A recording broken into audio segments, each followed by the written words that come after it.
picked up and left Buffalo and went to Ellicottville, which is actually coming home because I was raised in Cattaraugus, New York, a small village. Oh, in the yes, middle of it's Cattaraugus beautiful, County. yes. And I'm following in my older brother's footsteps. He was also a dentist. And I had the opportunity to sell my practice in 2016. And since then, I've been employed by the Seneca Nation of Indians. Off and on, I've been employed by the Seneca Nation of Indians since about 1982. Wow. So I've had quite an association with them. Wow. So I'm ending my career with them. And I'm grateful for them.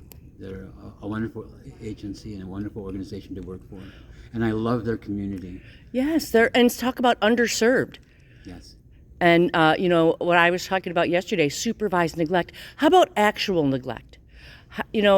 I can't treat this person because I got to let this person go out of my practice because it's supervised neglect. I'm like, how about neglect?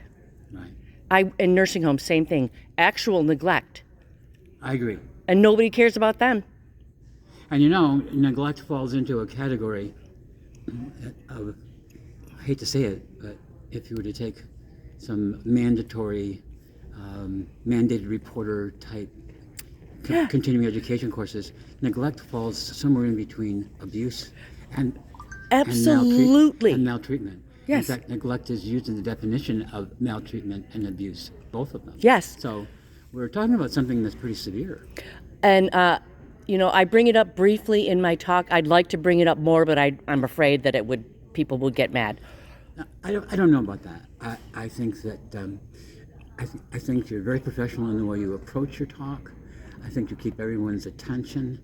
I think that you startle some people at times, and I think it's a good startle. Mm-hmm. It sort of brings them to their senses, if you know what I'm trying to say. Wow.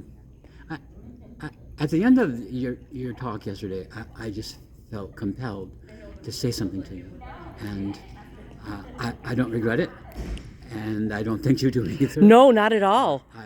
I may have caught you by surprise. Not at all. With my words, but I just wanted to let you know that I've been to many continuing education courses in my 50-plus year career, and it was the first time I had to say to the presenter what a marvelous job it was and what meaningful education you gave me. Wow. Well, sir, Dr. Stephen Illig, That's right. thank you so much for your words, and